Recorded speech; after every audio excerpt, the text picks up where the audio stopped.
She wasn't supposed to be here. Not really. Not in a room full of people who had spent years perfecting the art of looking through her. Elara Vance stood near the window, champagne untouched in her hand, watching her sister glow like a chandelier in the center of the ballroom. And beside Catherine, always beside Catherine, was Marcus. The man who had kissed Elara in secret 2 summers ago, whispered promises he never intended to keep, then married her sister without a backward glance. Tonight, Elara was invisible again. Until she wasn't. Until a man with storm-gray eyes crossed the floor, ignored every beautiful woman in his path, and stopped directly in front of her. "Dance with me," he said. Not a question. A demand wrapped in something that felt dangerously close to understanding. And in that moment, everything Elara had learned about survival, silence, and staying small began to crack wide open. If you want to see how far a woman can rise when she finally stops shrinking, stay with me until the end. Hit that like button and drop a comment with your city. I want to know how far this story travels. The Harrington estate smelled like old money and fresh desperation. Elara knew the scent well. She'd grown up breathing it. 15 rooms, manicured gardens that required a staff of 6, and a family name that opened doors but never quite closed the gap between respectability and true power. Tonight, the estate had been transformed into something out of a fever dream. Crystal everywhere, flowers imported from God knows where, and enough candlelight to make everyone look either angelic or deeply suspicious. Elara had chosen a dress the color of midnight, not because it was fashionable. Catherine had already claimed the season's preferred shade of rose gold, but because it made her easier to ignore. Which was the point. The less attention she drew, the less she had to pretend everything was fine. "You're lurking again."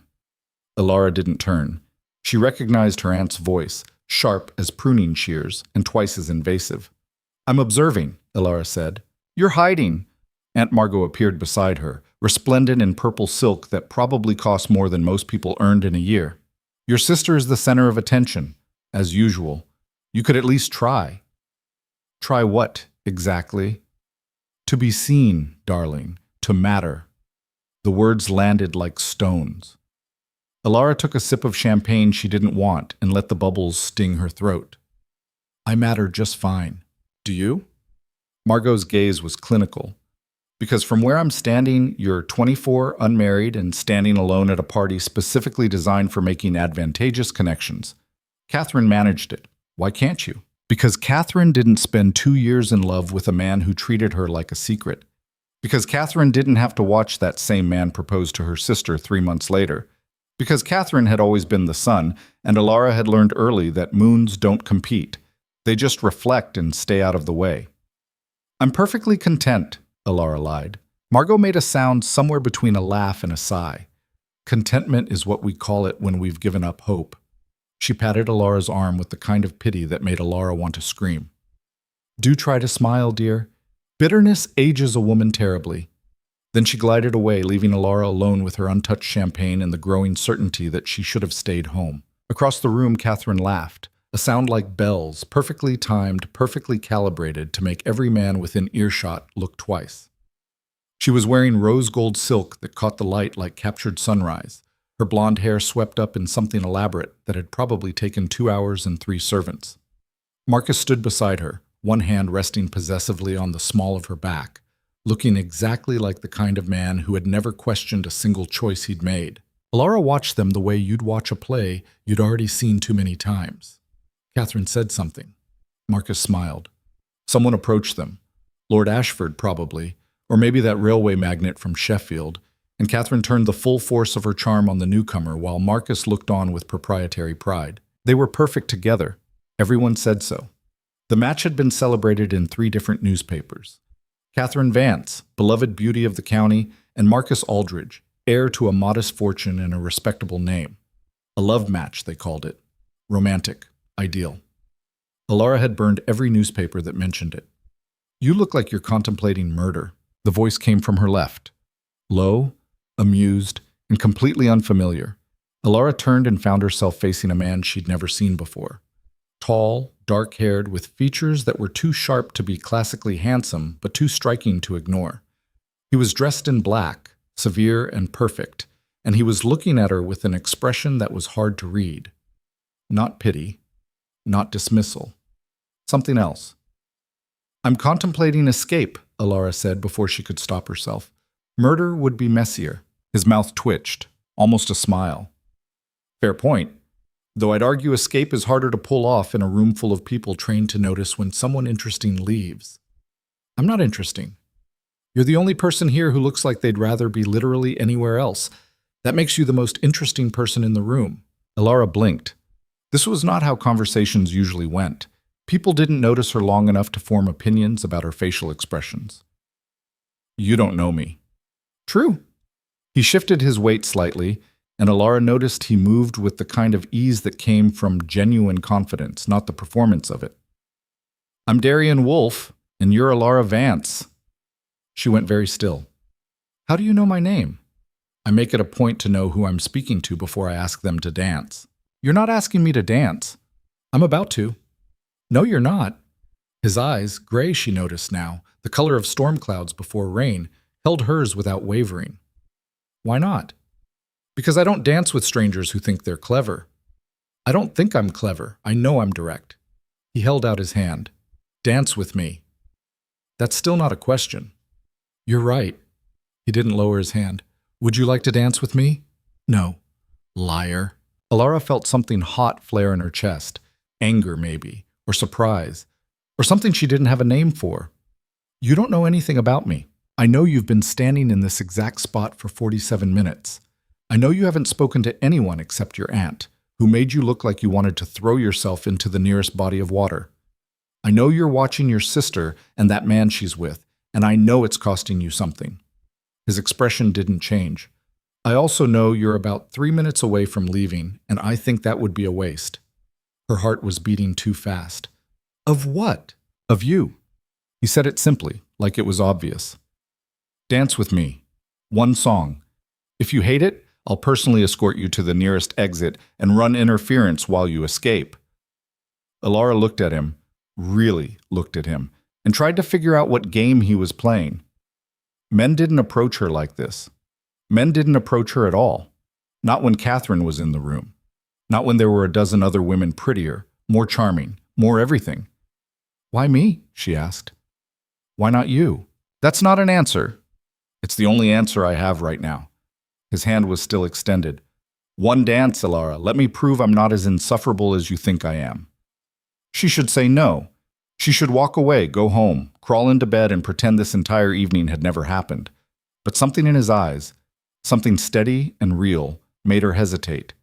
Made her wonder what it would feel like to say yes to something just because she wanted to. One dance, she heard herself say. His smile was quick and genuine.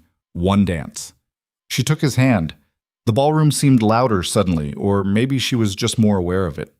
People glanced their way as Darian led her onto the floor.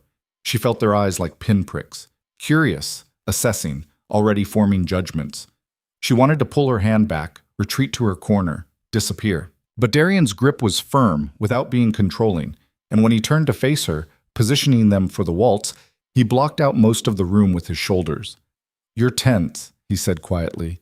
People are staring. Let them. Easy for you to say. You're not the one they're trying to figure out. They're trying to figure out both of us. He placed his other hand on her waist, proper but present. I'm Darian Wolfe, the Duke of Ashton. I don't attend social events. I don't dance. And I definitely don't single out women I've never met and ask them to waltz in front of half the county. His eyes met hers. So yes, Elara, they're staring at both of us, and I don't care even a little bit. Sauce. The music started, something sweeping and classical that Elara had heard 100 times, but this time felt different. This time she wasn't watching from the edges. They began to move. Darian was a better dancer than she'd expected, smooth, confident, leading without forcing. Elara followed instinctively, years of lessons taking over when her mind went blank. You're good at this, he said after a moment. My mother insisted on lessons, said a woman who couldn't dance would never attract a husband. Did it work? Clearly not. He laughed, a real laugh, low and startled. I like you. You don't know me. I'm beginning to. They turned, and for a moment Elara caught sight of Catherine and Marcus. Her sister was watching them, eyes wide with something Elara couldn't quite name. Marcus looked confused. Angry, maybe. The man watching us like he wants to break my legs. That's the one you were staring at earlier. Elara's stomach dropped. I wasn't. Yes, you were. And he's realizing right about now that he made a mistake. You don't know what you're talking about, don't I? Darian spun her gently, pulling her closer than was strictly proper. I know the look of a man who had something valuable and didn't appreciate it until someone else did. Elara's breath caught. Stop. Why? Because you're wrong. I'm not. His voice was calm, certain. He hurt you. He chose someone else. And now he's watching you dance with me and realizing he chose wrong. Doesn't matter. Doesn't it? No. The word came out harder than she intended. Because I'm not here for him. I'm not here to be noticed or appreciated or chosen by men who couldn't see me when it mattered. I'm here because my family dragged me here, and I'm dancing with you because apparently I make terrible decisions when I'm cornered. Darian smiled. That's the first completely honest thing you've said all night. How would you know? Because I recognize survival tactics. You've been performing since you walked into this room, smiling when you don't mean it, saying you're fine when you're not, hiding in plain sight because it's safer than being seen. The music swelled around them. But you're not hiding right now. Right now you're angry and honest, and I'd bet everything I own that this is the real you. Elara stared at him. Something in her chest was cracking open, and she didn't know if it was terrifying or liberating. You talk too much. So I've been told. And you think you're perceptive. I am perceptive. You're arrogant. Also true. They turned again, and this time Darian's expression softened slightly. But I'm not wrong about you. You're stronger than anyone here gives you credit for, including yourself. The music was ending. Already the final notes were fading, and reality was creeping back in. In a moment, she'd have to step away, return to the edges of the room, go back to being invisible. But for these last few seconds, she let herself feel it, the weight of his hand on her waist, the steadiness of his gaze, the dangerous, intoxicating possibility that maybe, just maybe, someone saw her. The last note hung in the air. Darian stepped back, releasing her hand with visible reluctance. Thank you, he said quietly. For what? For saying yes. He bowed, slight, respectful, and then he was gone, disappearing into the crowd with the same quiet confidence he'd arrived with. Elara stood in the middle of the dance floor, heart pounding, skin flushed, feeling like she'd just survived something. Around her, people were moving, talking, starting the next dance. But she couldn't move, couldn't think past the echo of his words. Elara. She turned. Marcus stood 3 feet away, expression tight with something that might have been concern or might have been possession. She'd once known the difference. Now, she wasn't sure she cared. We need to talk, he said. No, we don't. Elara, I'm going to get some air. She brushed past him without waiting for a response, heading toward the terrace doors with single-minded focus. Behind her, she heard Catherine's voice, bright and sharp. Marcus? What's wrong? But Elara didn't stop, didn't look back. The terrace was blessedly empty. The night air was cool against her overheated skin, and she gulped it down like she'd been drowning. The garden stretched out below, all manicured hedges and strategic lighting, beautiful and artificial in equal measure. She gripped the stone railing and closed her eyes.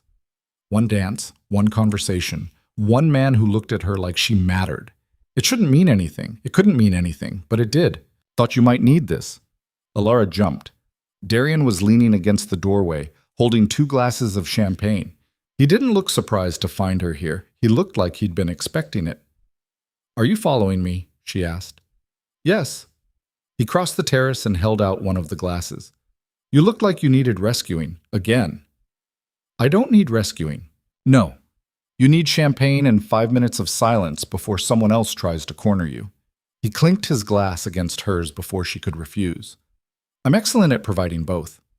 Despite everything, Elara almost smiled. You really don't give up, do you? Not when something's worth the effort. He leaned against the railing beside her, close enough to talk quietly, but not so close that it felt invasive. For what it's worth, that man back there, Marcus, I think his name is, he looked like he wanted to challenge me to a duel. He has no right. I know. Darian took a sip of champagne, eyes on the garden. But he doesn't seem to know that. He made his choice. He did. And now he's realizing it was the wrong one. Elara turned to look at him. How can you possibly know that? Because I watched him watch you for the entire dance, and I saw the exact moment he understood what he'd lost.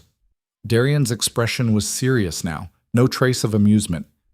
Men like him, they don't value what they have until someone else does. That's not love.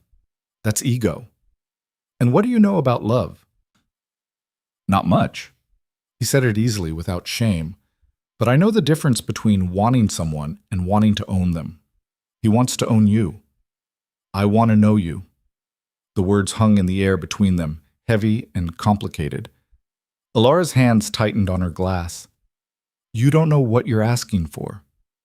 Then tell me. I'm not... She stopped, searching for words. I'm not the woman people choose. I'm the one they overlook. The one they settle for when their first choice isn't available. I'm second best on a good day and invisible on every other day. Her voice cracked slightly. So whatever you think you see in me, you're wrong. I'm not worth the effort. Darian was quiet for a long moment. When he spoke, his voice was low and absolutely certain. I've met a lot of people who confuse loudness with value. Your sister, for example. She's beautiful, charming, impossible to ignore. But she's also performing every second she's in public. There's nothing real there, nothing that lasts. He turned to face her fully. You, Elara Vance, are the opposite. You're quiet because you're thinking. You're careful because you've been hurt. You're overlooked because people are idiots who confuse silence with emptiness. He set down his glass. But I'm not an idiot, and I see exactly what you are. What's that?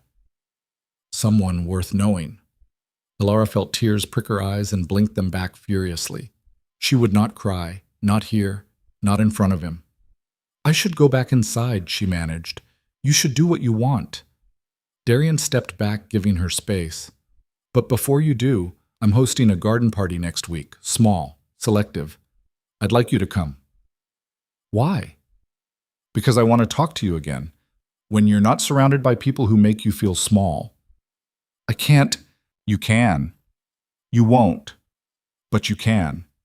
His smile was gentle. Think about it.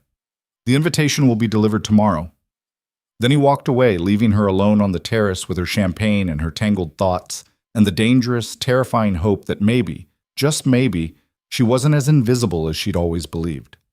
Inside, the party continued. The music played, people danced and drank and schemed, Catherine laughed, Marcus brooded, Aunt Margot judged, and Elara stood in the darkness, staring at the garden below, feeling like the world had just shifted beneath her feet. She should go home. Forget the dance, forget Darian Wolfe, forget the way he'd looked at her like she was someone worth seeing. But she knew, with the kind of certainty that felt both thrilling and terrifying, that forgetting was no longer an option. Something had changed tonight, in her, around her, and for the first time in years, Elara Vance wasn't sure if she was more afraid of what came next or more afraid of staying exactly where she'd always been. The invitation arrived exactly when Darian said it would.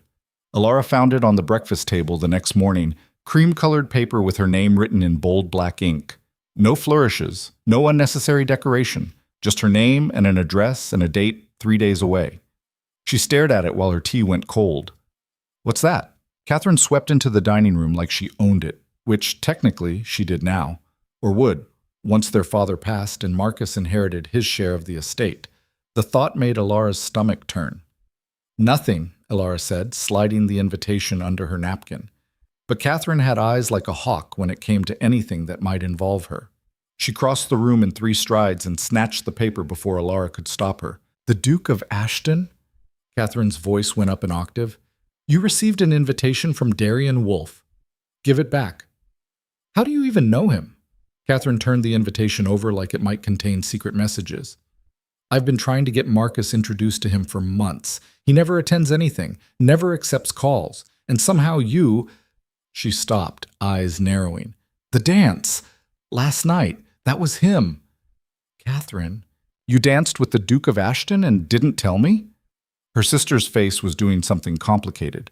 Confusion mixed with irritation, mixed with what might have been jealousy. Do you have any idea how important he is? His family controls half the shipping routes in England. He has connections to Parliament, to the Queen, to everyone who matters. And he asked you to dance? Elara stood, taking the invitation back with more force than necessary. Yes. Me. Is that so hard to believe? Honestly? A little. Catherine sat down, uninvited, and poured herself tea from Elara's pot.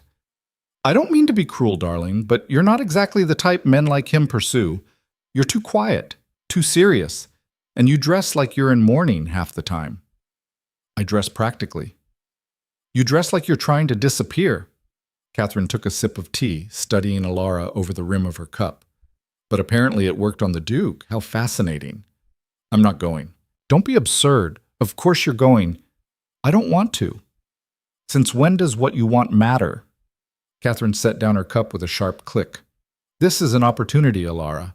For you, yes, but also for this family. If you can secure the Duke's interest, even just his friendship, it opens doors for all of us. For Marcus's business ventures. For our social standing. I'm not a business transaction. Everything is a business transaction.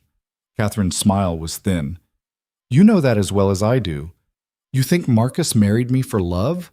Please, he married me because I'm beautiful and charming and I make him look good. I married him because he has money and a name and he'll give me the life I deserve. She leaned forward. Love is a fairy tale we tell children. The rest of us make strategic choices. Elara felt something cold settle in her chest. Is that really what you think? It's what I know. Catherine stood, smoothing her skirts. Go to the party, Elara. Wear something that isn't black or gray. Smile. Be agreeable. And for heaven's sake, if the Duke shows interest, don't sabotage it with that martyred expression you do so well. She left without waiting for a response. Elara sat alone in the dining room, staring at the invitation, feeling the weight of expectations settling over her shoulders like chains. She should throw it away, should stay home, should protect herself from the inevitable disappointment that came from hoping for something more. But 3 days later, she found herself standing in front of her wardrobe, staring at a dress the color of deep emerald that she'd bought on impulse and never worn. You're actually going, she whispered to her reflection. Her reflection stared back, pale and uncertain. Elara put on the dress. The Duke of Ashton's estate was nothing like the Harrington Manor. Where the Harringtons projected old wealth and careful maintenance, Ashton Hall was something else entirely, sprawling, elegant, and completely unconcerned with impressing anyone. The gardens were wild in places, roses climbing over stone walls without permission, and the house itself looked like it had been standing for centuries and would stand for centuries more, unbothered by trends or opinions. Elara's carriage pulled up to the entrance, and a footman helped her down with practiced efficiency. She smoothed her skirts, checked that her hair was still pinned properly, and tried to calm her racing heart. Miss Vance. Darian appeared at the top of the steps, dressed in charcoal gray that made his eyes look even more severe. He descended toward her with that same easy confidence, and Elara felt her breath catch. You came, he said. You sound surprised. I am, a little. He offered his arm. I thought you might decide I was too forward and burn the invitation. I considered it. What changed your mind? Curiosity. It was the truth mostly. And stubbornness. He smiled. I'll take both. The garden party was small, just as he'd promised. Maybe 20 people scattered across the lawn, talking in clusters beneath white tents strung with lights. Elara recognized a few faces, Lord Pemberton, Lady Ashford, some younger daughters of minor aristocrats, but no one from her immediate circle. No Catherine, no Marcus, no one who would watch her every move and find it wanting. I kept the guest list selective, Darian said, as if reading her thoughts. I find large gatherings exhausting. Then why host one at all? Because I wanted to see you again, and inviting you to my home alone would have been scandalous. He guided her toward a quieter section of the garden, away from the main crowd. This seemed like a reasonable compromise. You hosted an entire party just to avoid scandal? I hosted an entire party because I wanted an excuse to spend time with you without your family hovering. He stopped near a fountain, turning to face her. Was I wrong to think you might prefer that? Elara looked at him, really looked at him, trying to find the angle, the game, the inevitable disappointment. But all she saw was genuine interest and something that looked dangerously like patience. No, she admitted. You weren't wrong. They talked. Not about anything important at first. Books they'd read, places they'd traveled, the absurdity of social conventions that required women to pretend they didn't have opinions. Darian was sharp, quick to laugh, and completely uninterested in the performative charm that most men used like armor. He asked questions and actually listened to the answers. He disagreed with her when she said something he didn't believe, but he did it without condescension. It was the most honest conversation Elara had had in years. You're different than I expected, she said after a while. How so? You're a duke. You're supposed to be arrogant and dismissive and only interested in yourself. I am arrogant, he said easily. Ask anyone. But I'm not interested in playing the role people expect. Life's too short to spend it pretending. Must be nice, having that freedom. His expression shifted slightly. You think I have freedom? More than most.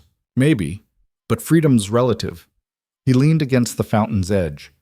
I inherited a title I didn't ask for when I was 22. My father died suddenly, and overnight I became responsible for estates, tenants, business holdings, political obligations. Everyone wanted something from me. Everyone had an opinion about what I should do, who I should marry, how I should live. His jaw tightened. It took me 5 years to realize I could just say no. And people listened? Eventually, after I fired half my advisors and cut ties with anyone who thought my title meant they owned a piece of me. He looked at her. So, yes, I have privilege, but I also had to fight for the right to make my own choices. Freedom isn't given, Elara. It's taken. Before she could respond, a voice cut across the garden. Darian, there you are. Elara turned and felt her stomach drop. Walking toward them was a woman who looked like she'd stepped out of a painting, tall, graceful, with auburn hair and features so perfectly arranged it was almost offensive. She wore ivory silk and moved like she owned not just the garden but the entire world.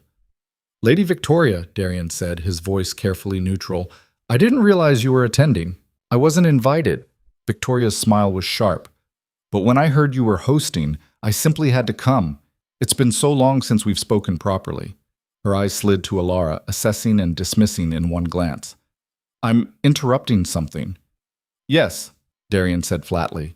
Victoria laughed like he'd made a joke. Still so direct. I've missed that. She stepped closer, deliberately positioning herself between Darian and Elara. We should talk. Privately.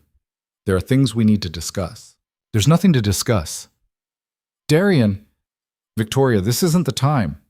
When is the time? Her voice rose slightly, losing some of its polish.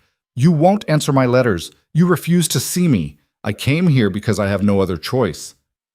Elara felt like she was watching something private and painful that she had no right to witness. She stepped back. I should... Stay, Darian said, not looking away from Victoria. Please. Victoria's eyes flashed. How rude. Dismissing me for some... She looked at Elara again, really looked this time. Who are you exactly? Elara Vance? Vance? Victoria's expression cleared. Oh, you're Catherine Vance's sister, the quiet one. She said it like an insult, like being quiet was the same as being worthless. Something hot and sharp flared in Elara's chest. Yes, the quiet one. The one who doesn't interrupt private gatherings or demand attention from people who clearly want nothing to do with her. Victoria's face went pale, then red. Excuse me? You heard me? Elara's voice was steady, which surprised her. You weren't invited. You're not wanted. And you're making a scene because you can't accept that someone told you no. That's not persistence. That's desperation. The garden went very quiet. People were watching now, conversations dying mid-sentence. Victoria looked like she'd been slapped. You have no idea what you're talking about, don't I? Elara stepped forward, tired of shrinking, tired of being the one who stayed silent while other people took up space.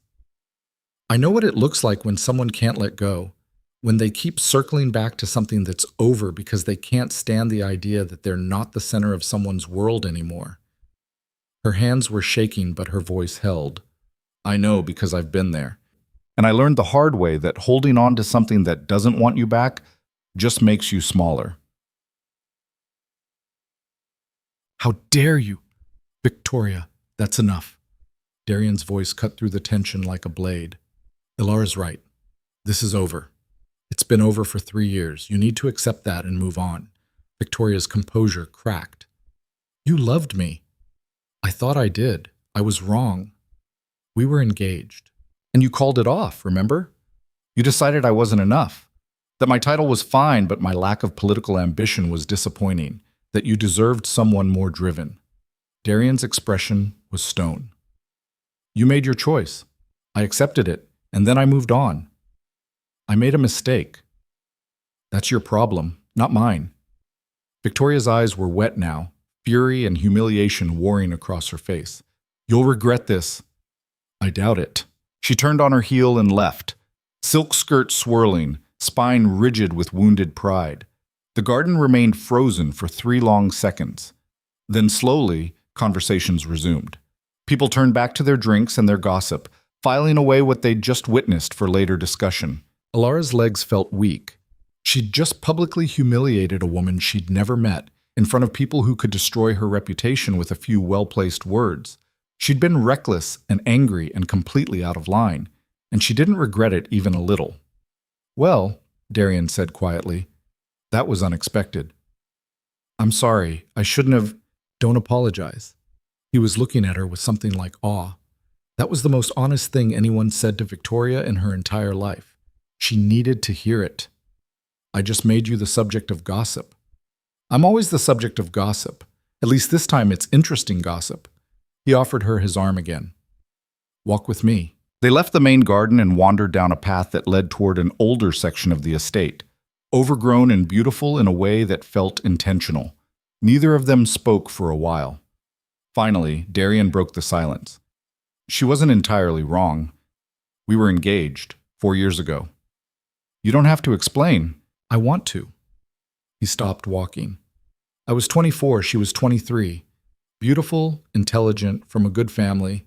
Everyone said we were perfect together, and for a while, I believed it. His expression went distant.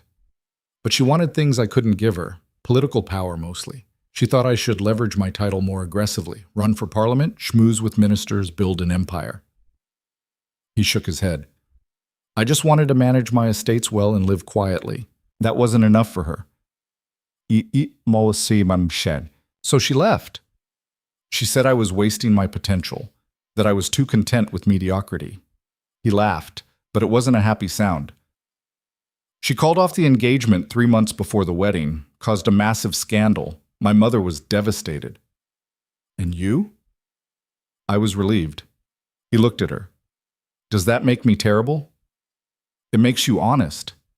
They started walking again, slower this time. She's been trying to reconcile for the past 2 years, Darian continued. Sends letters, shows up at events, makes excuses to contact me through mutual acquaintances. I've ignored all of it because I learned something important when she left. What's that?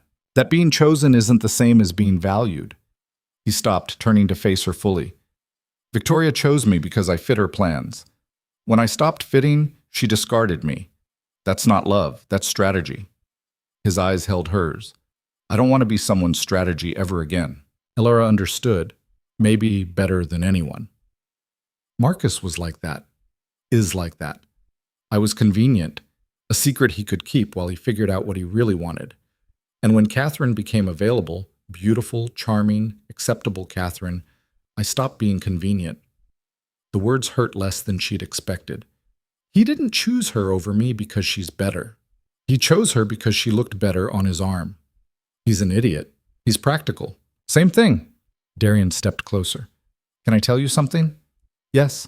When I saw you at that party, standing alone, watching everyone else like you were studying a play you had no interest in joining, I recognized something. His voice was low, careful.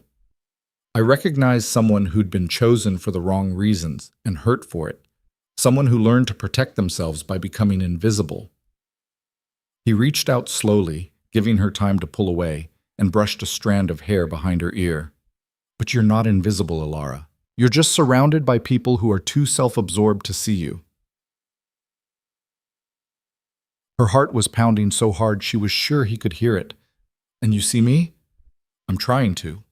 His hand dropped, but he didn't step back. If you'll let me. The question hung between them, weighted with possibility and risk. Elara had spent years protecting herself, years learning that hope was dangerous, that trusting people led to pain, that being invisible was safer than being seen. But standing here in an overgrown garden with a man who looked at her like she mattered, she felt something shift, something old and scared and tired of hiding. "I don't know how," she admitted. "I don't know how to let someone see me without waiting for them to decide I'm not worth the effort." "Then we'll figure it out together." Darian's smile was small, genuine. "I'm not going anywhere, Elara. I'm not Marcus. I'm not looking for convenient or strategic or whatever my title says I should want. I'm just looking for real. And you're the realest person I've met in years." She wanted to believe him, wanted to believe that this time could be different, that she could be someone's first choice instead of their consolation prize. But before she could respond, footsteps crunched on the gravel path behind them. "There you are." Elara's blood went cold. She knew that voice. Marcus stood 10 feet away, disheveled and clearly agitated. His cravat was loose, his hair uncombed, and he looked like he'd ridden hard to get here. "What are you doing here?" Elara demanded. "I need to talk to you."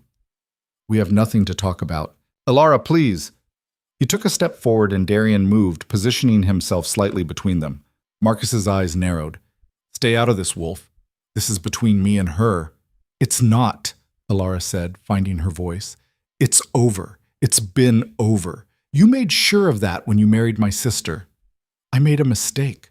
The words landed like stones. "What?" Elara whispered. "I chose wrong." Marcus looked desperate now, wild. "I thought Catherine was what I wanted, beautiful, charming, perfect. But she's not you. She doesn't understand me. She doesn't see me the way you did. She's just—" He stopped, running a hand through his hair. "I miss you. I miss us. I miss how easy it was before everything got complicated." Elara felt dizzy. This was the moment she'd dreamed about for months after he'd broken her heart. The moment he'd realized he'd made a mistake, that he'd chosen the wrong sister, that she was the one he'd wanted all along. But now that it was happening, all she felt was tired. "You miss me," she repeated slowly. "You miss how I made you feel, how I listened without judging, how I asked for nothing and accepted whatever scraps of attention you were willing to give me." Her voice got stronger. "But you don't actually want me, Marcus. You just want someone who makes you feel important without requiring anything real in return." "That's not—" "It is." She stepped out from behind Darian, facing Marcus directly. "You had a choice. You chose Catherine. You married her. And now you're here telling me it was a mistake, like I'm supposed to be flattered, like I'm supposed to be grateful that you finally noticed I existed." Her hands were shaking. "But I'm not grateful. I'm angry, because you had 2 years to say something, to choose me, to see me. And you only care now because someone else does." Marcus's face went red. "Him? You're throwing away what we had for him?" "There is no we. There never was. That was the problem." "Elara, but—" "Leave." Darian's voice was quiet but absolute. "You're not welcome here. You can't—" "I can. This is my property, and you're upsetting someone I care about." He didn't raise his voice, didn't move aggressively, but something in his posture shifted. "Leave now, Aldridge, before I have you removed." Marcus looked between them, jaw working. "This isn't over." "Yes," Elara said firmly, "it is." He stared at her for one long moment, then turned and stalked back down the path, footsteps angry against the gravel. Elara stood frozen, adrenaline flooding her system, feeling like she'd just survived a battle. "Are you all right?" Darian asked quietly. "I don't know." Her voice sounded strange to her own ears. "I think so. Maybe. I just—" She looked at him. "Did that really happen?" "Yes." "I told him no." "You did?" "I told Marcus Aldridge that I didn't want him." "You told him the truth." Darian's expression was careful. "Do you regret it?" Elara thought about it, really thought about it. Thought about 2 years of loving someone who treated her like a secret. Thought about watching him marry her sister. Thought about all the nights she'd lain awake wondering what was wrong with her, why she wasn't enough, why she was always second best. "No," she said, and meant it. "I don't regret it at all."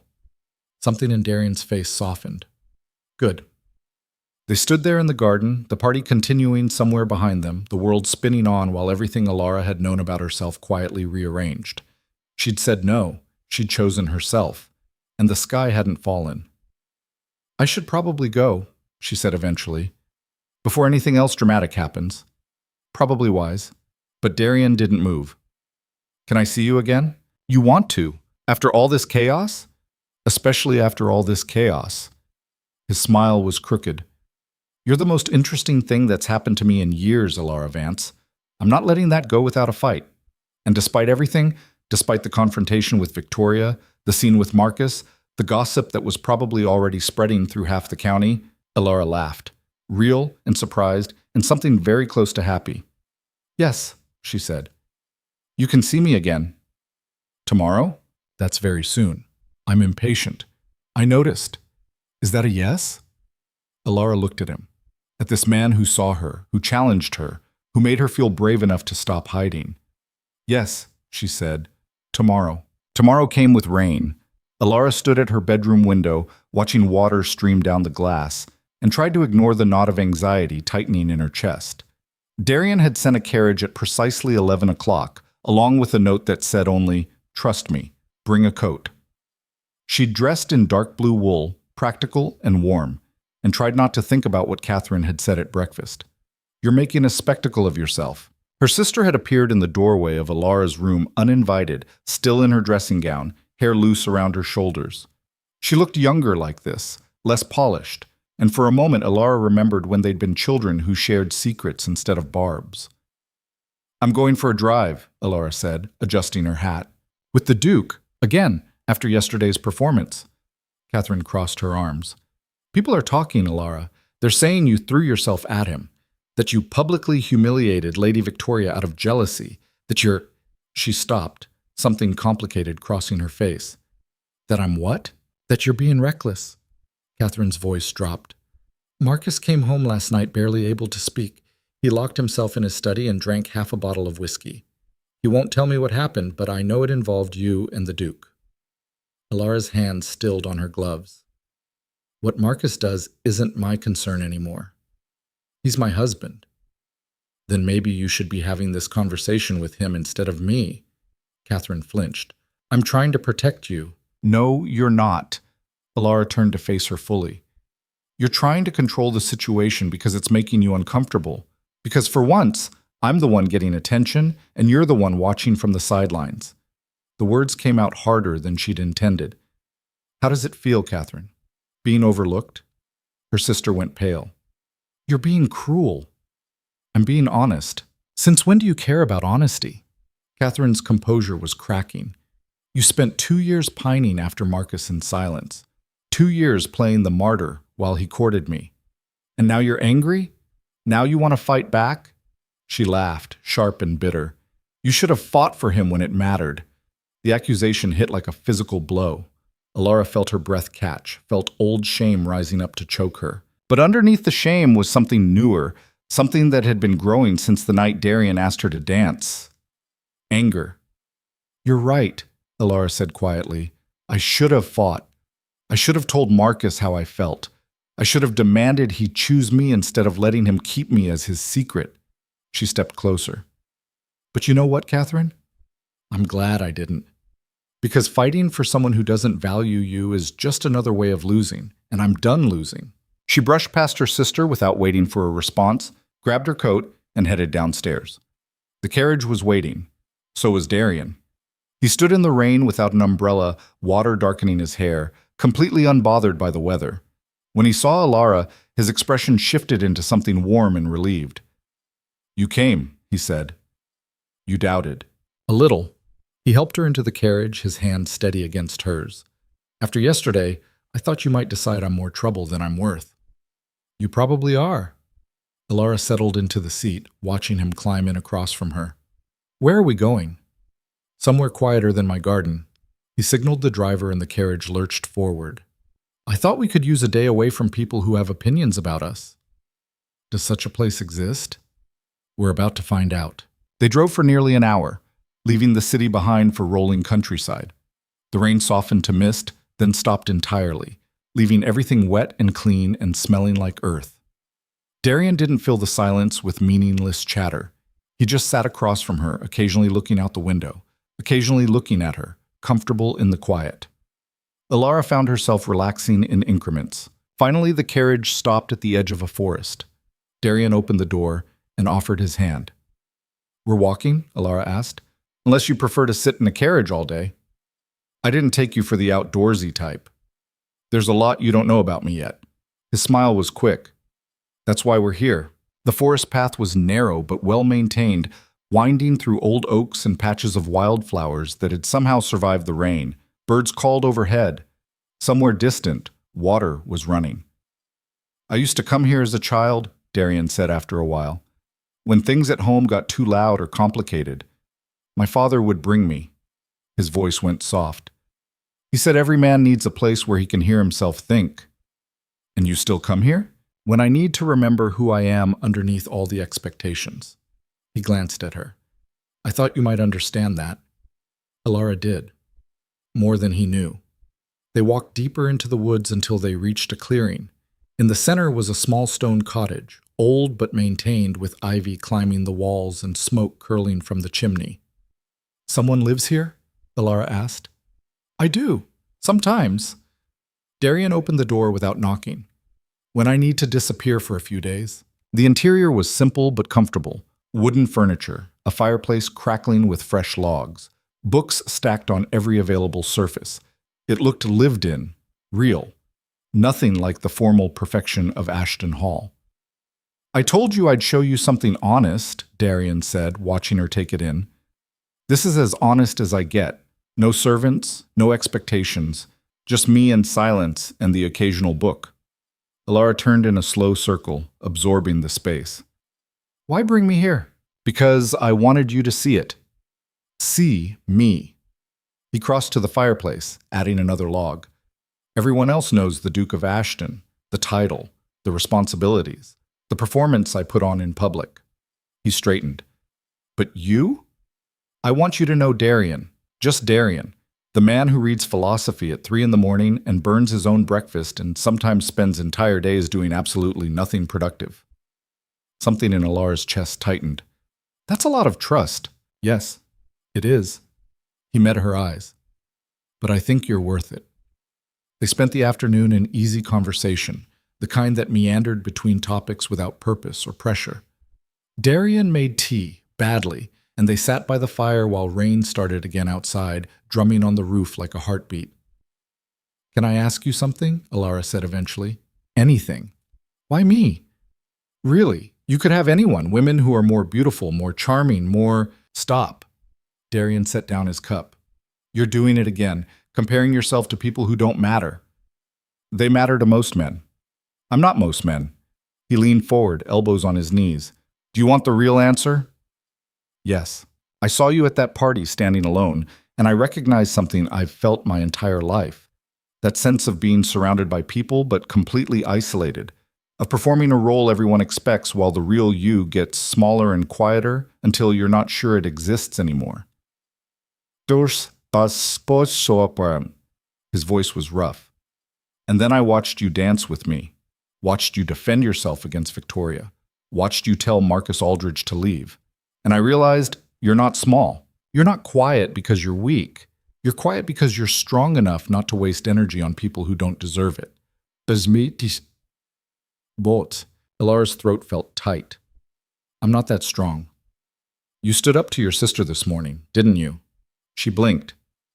"How did you—" "You have that look, like you fought a battle before breakfast." His smile was gentle. "What happened?" Elara told him. About Catherine's accusations, about the guilt she still carried for not fighting harder for Marcus, about the complicated mess of anger and shame that came with finally choosing herself. Darian listened without interrupting. When she finished, he was quiet for a long moment. "You know what I think?" he said finally. "What?" "I think your sister is scared." "Of what?" "Of you." He stood, moving to the window. "Think about it. You were always the quiet one, the easy one, the one who didn't make waves or demand attention, and now you're making waves. You're demanding to be seen. You're choosing yourself over the role everyone assigned you." He turned back to her. That's terrifying for people who need you to stay small so they can stay comfortable. The words settled into Elara like truth.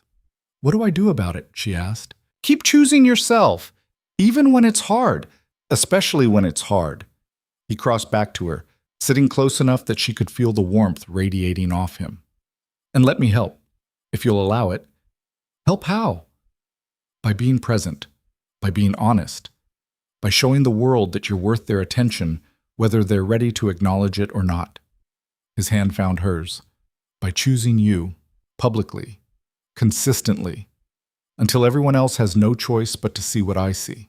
Elara looked down at their joined hands. His palm was warm, calloused in places she wouldn't have expected from a duke. Real. I'm scared, she admitted. Of what? Of believing this is real and having it taken away. Of trusting you and being wrong. Of... She stopped, swallowing hard. Of being someone's second choice again. You're not my second choice. Darian's voice was absolutely certain. You're not my backup plan or my consolation prize. You're the first person I've wanted to know, really know, in years. Maybe ever. He squeezed her hand gently. I can't promise I won't make mistakes. I can't promise this will be easy. But I can promise you're not a replacement for anyone. You're just you, and that's more than enough. Elara felt tears prick her eyes and blinked them back. I don't know how to do this. Neither do I. He smiled. So we'll figure it out together. Make mistakes together. Be honest together. And when it gets hard, and it will get hard, we'll face it together instead of alone. He raised her hand to his lips, pressing a kiss to her knuckles. What do you say? She should say no. Should protect herself. Should remember that hoping for something good only led to heartbreak. But sitting here, in this honest space with this honest man, Elara found she was tired of protecting herself from possibility. Yes, she whispered. Darian's smile was like sunrise. They stayed at the cottage until evening, talking and laughing and simply existing without performance.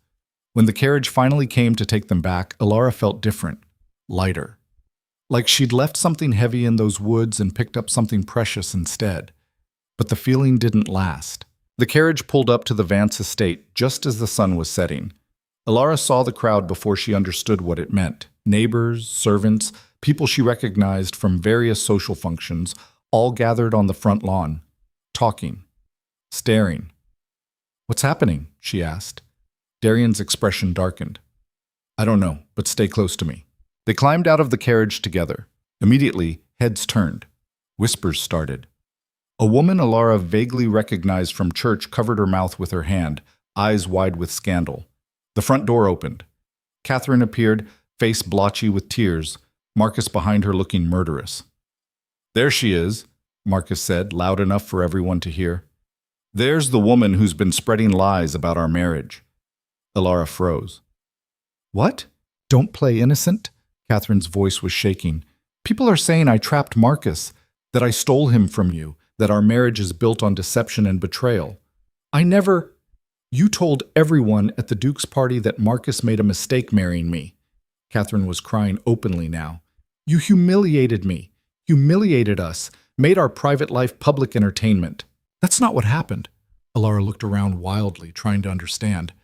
Marcus came to the party uninvited. He cornered me. I told him to leave. That's all? That's all? Marcus stepped forward. You rejected me. In front of witnesses, made it clear you wanted nothing to do with me. And now people are questioning why, wondering what I did to deserve such cruelty. You married her sister, someone in the crowd muttered. Marcus's face went red. My personal decisions are none of anyone's business. But you made them our business when you showed up at the Duke's estate begging for a second chance, another voice called out. The crowd was turning.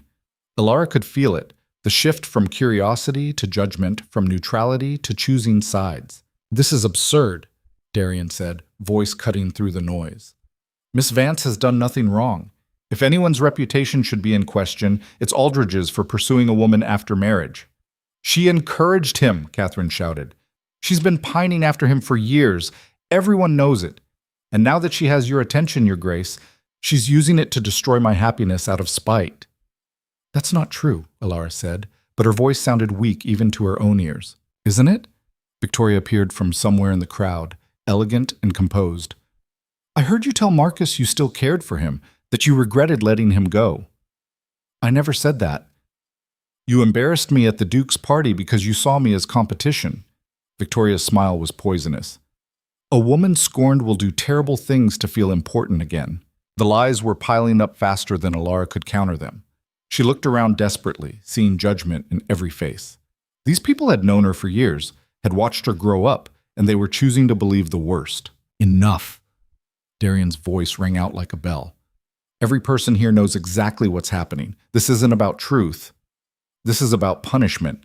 Miss Vance had the audacity to choose herself over men who treated her poorly, and you can't stand it. He turned to face the crowd directly. But here's what you're going to understand. Elara Vance is under my protection.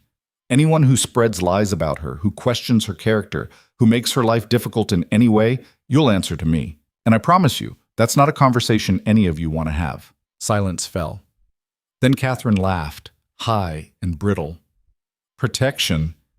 Is that what we're calling it? How long before she's just another woman you tire of, Your Grace? How long before you realize she's exactly what everyone says, second best and desperate for attention? The words hit like bullets. Elara felt something inside her crack. She'd been holding herself together through sheer will, but Catherine's voice, her own sister's voice, saying the things Elara had always feared about herself was too much. Catherine, stop, Marcus said, but he didn't sound convincing. Why? It's true. Catherine was spiraling now, tears and rage mixing into something ugly. She's always been jealous of me, always wanted what I had, and now she's found someone powerful enough to make her feel important for once in her pathetic life. That's enough. Elara's voice came out cold and clear. The crowd went quiet. You want to know the truth? Fine. Here's the truth. She stepped forward, away from Darian's protective presence. Marcus and I had a relationship 2 years ago. He promised me things he had no intention of delivering, and when you became available, Catherine, he dropped me without explanation and married you 3 months later. Gasps rippled through the crowd. I said nothing, did nothing, stayed quiet because I thought that was what good sisters did, what good women did. Chos. Elara, Catherine's face had gone white. But you're right about one thing. I was jealous. Not because Marcus chose you, but because you never had to wonder if you were enough. You never had to watch someone you loved treat you like a secret. You got the proposal, the wedding, the respect. Elara's voice cracked, but she pushed through.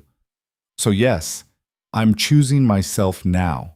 I'm accepting attention from a man who actually values me. And if that makes you uncomfortable, if that threatens the narrative you've built about our lives, then maybe you should ask yourself why my happiness is so threatening to yours. Catherine was crying silently now. Marcus looked like he wanted to disappear. The crowd was riveted. I'm done apologizing for existing, Elara continued. Done making myself smaller so other people feel bigger.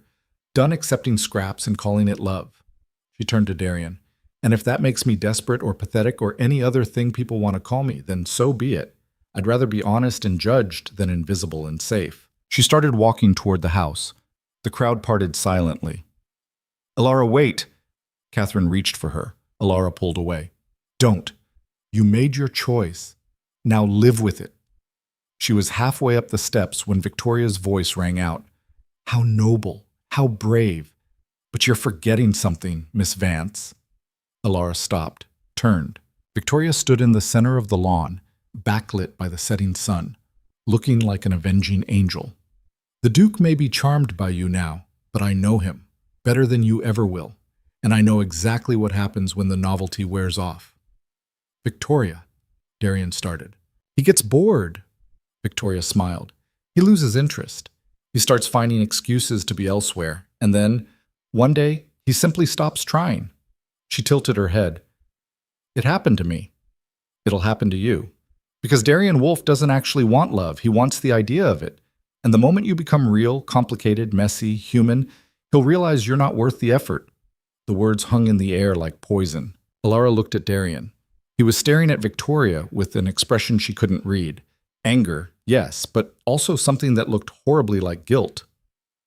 Is it true? Elara asked quietly. No, Darian said immediately. Then why does she sound so certain? Because she's rewriting history to make herself the victim. He moved toward Elara. Victoria, I never... You did!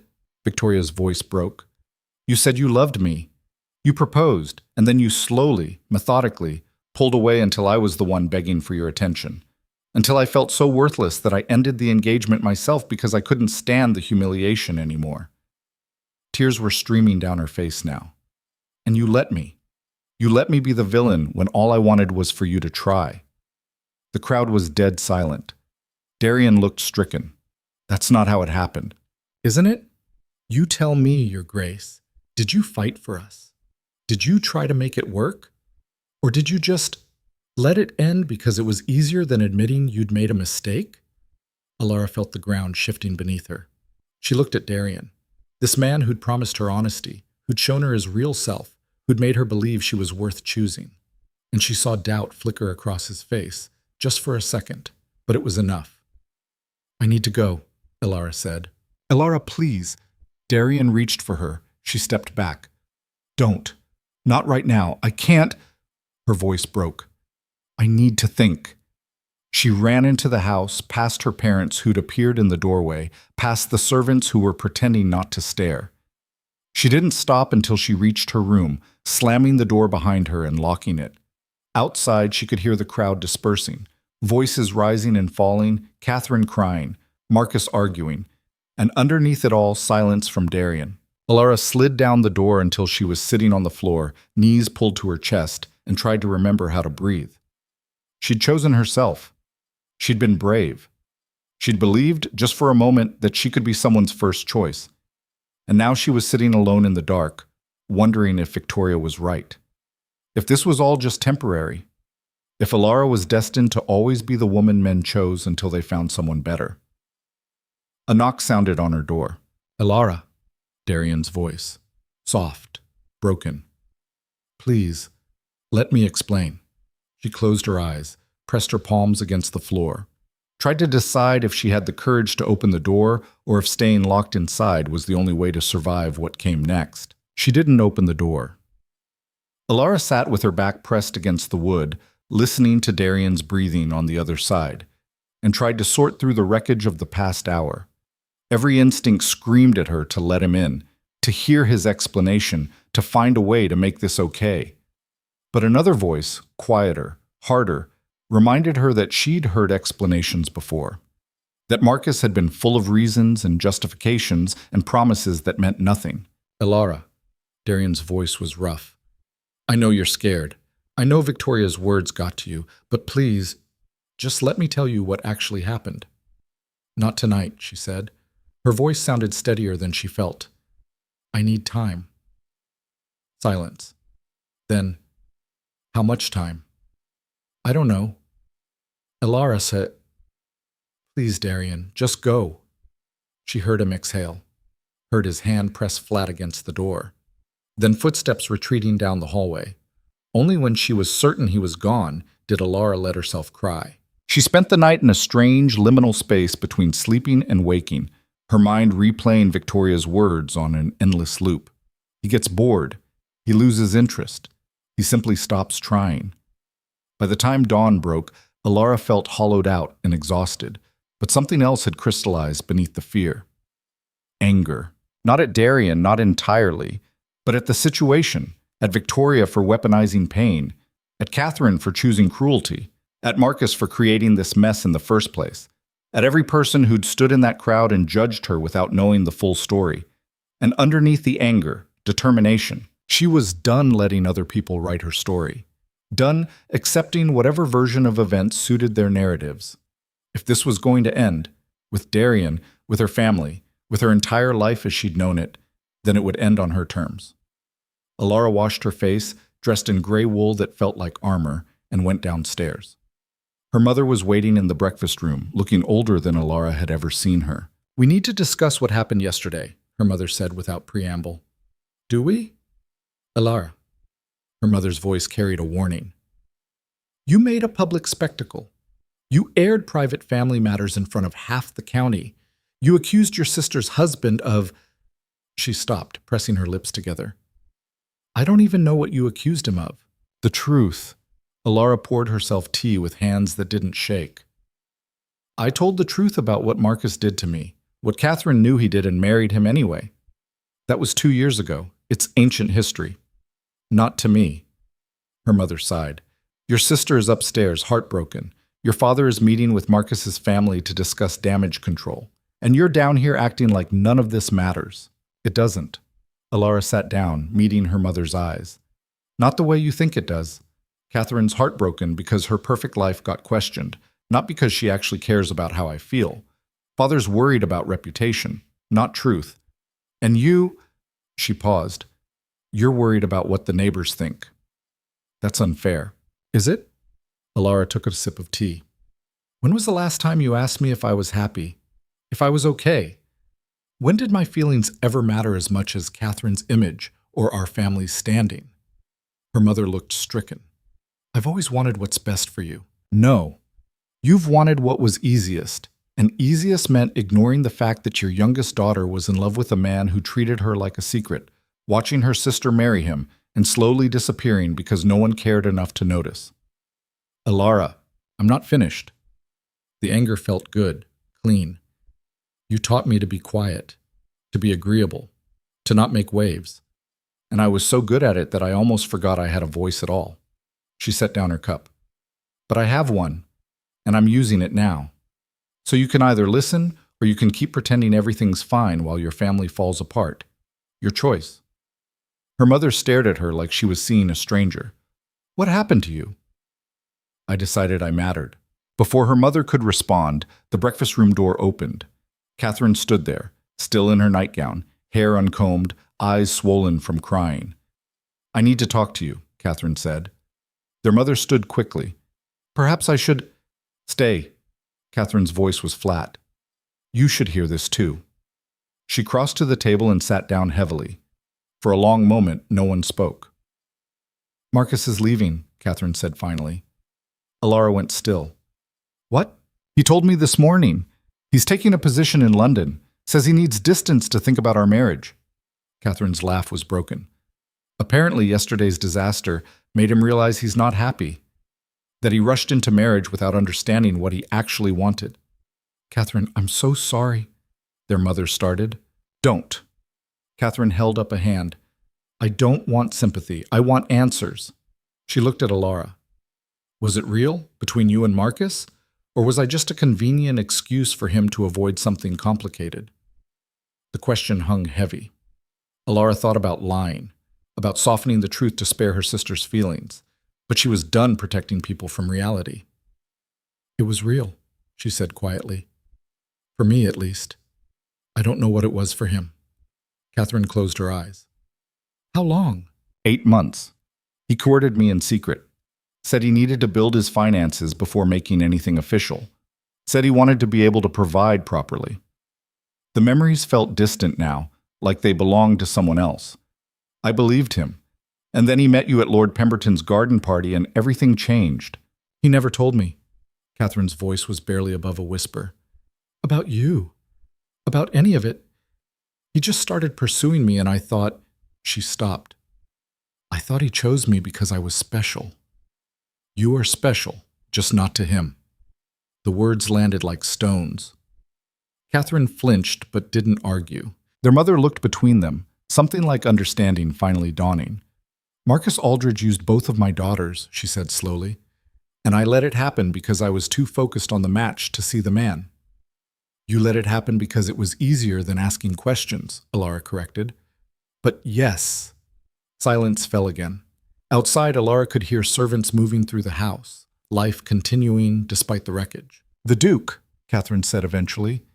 Is he real, or are you doing to him what Marcus did to us, using him to make yourself feel better? Elara had been asking herself the same question all night. I don't know yet. Maybe both. Maybe neither. She met Catherine's gaze. But he sees me, really sees me. Not the role I play or the person everyone expects me to be.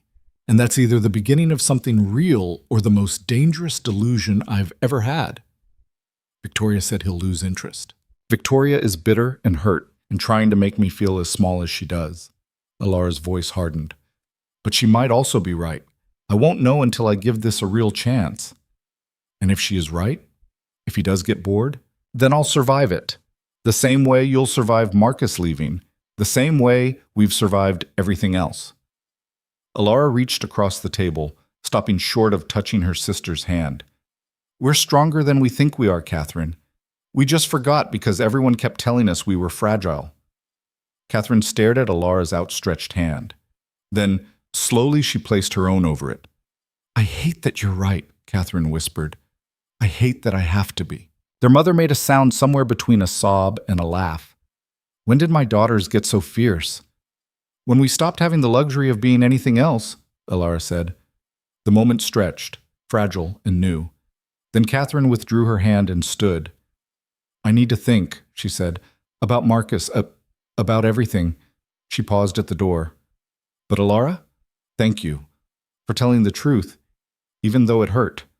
She left before Elara could respond. Their mother sat quietly for a moment, then reached across the table to squeeze Elara's shoulder.